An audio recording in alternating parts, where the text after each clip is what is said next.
بلوچستان د پاکستان تر ټولو لوی ایالت چې د پاکستان شاوخوا 40 سلنه ځمکنی مساحت جوړوي، خو نفوس یې بیا د نورو ایالتونو په پرتله کم دی. بلوچستان د خپل جغرافیایي موقعیت، د ګوادر بندر، طبیعي زیرمو او د چین پاکستان اقتصادي دهلېز له امله د سویلي اسیا له مهمو ستراتیژیکو سیمو څخه ګڼل کیږي. د بلوچستان د نننۍ لانجې ریښې نږدې 8 لسیزې پخوا ته رسیږي. د اوسني بلوچستان یوه مهمه برخه پخوا د کلات د خان تر واک لاندې وه، چې د برطانوي هند د واکمنۍ پر مهال یې تر یو واحده خپلواکي ساتلې وه.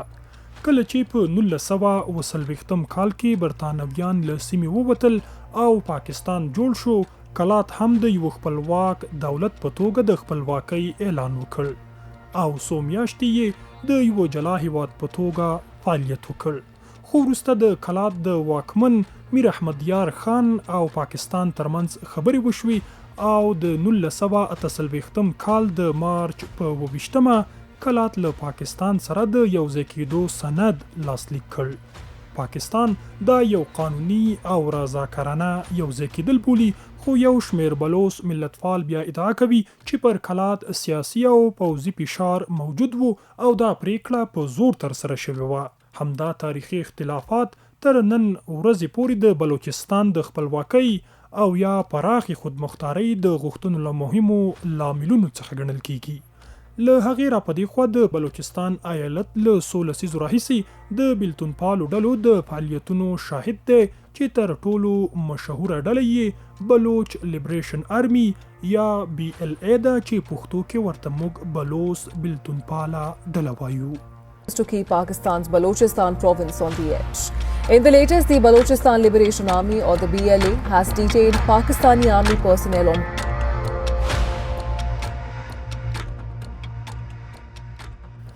د بلوڅ بېلتونپاله ډلې یا BLA د جوړېدو په اړه بېلابېل معلومات شته، خو ډېری سرچینې وایي چې دا ډله په خپل اوسني منظم شکل په 2000 کال کې راڅرګند شوه او د بلوچستان د خپلواکۍ لپاره یې وسلوال فعالیتونه پیل کړل.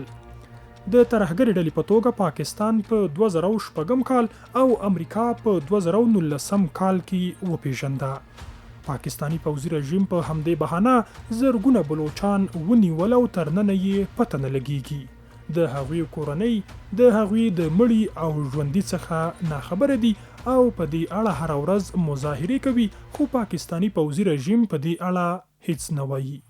بلوڅ بېلتونپاله ډله وایي سره له دې چې بلوچستان د ګازو، میسو او سرو زرو له سترو زیرمو برخمن دی، خو د سیمې ډېری اوسیدونکي لا هم له بېوزلۍ او بیکارۍ سره مخ دي.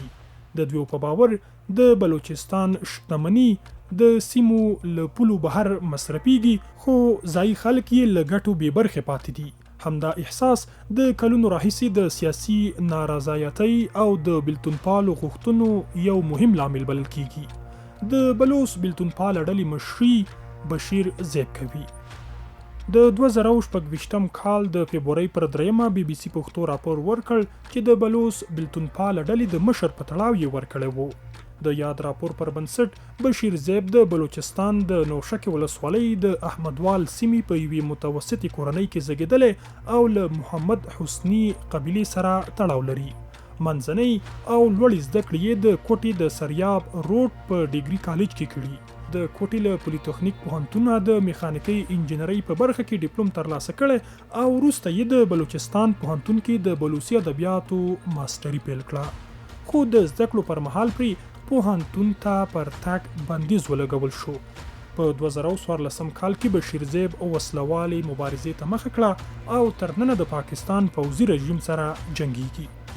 بلوڅ بېلتونپاله ډله په اصل کې 3 غوښتنې لري. لومړی، دوی غواړي د بلوچستان پر طبیعي شتمنیو او عوایدو د سیمو د خلکو ونډه او واک زیات شي.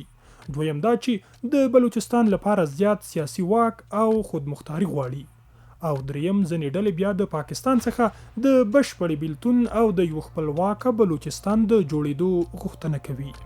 بل لور ته د پاکستان حکومت بیا وایي چې بلوچستان د پاکستان نه بیلیدونکي برخه ده او دولت په سیمه کې د پراختیایي پروژو، سړکونو او بندرونو له لارې د خلکو د ژوند د ښه کولو هڅه کوي.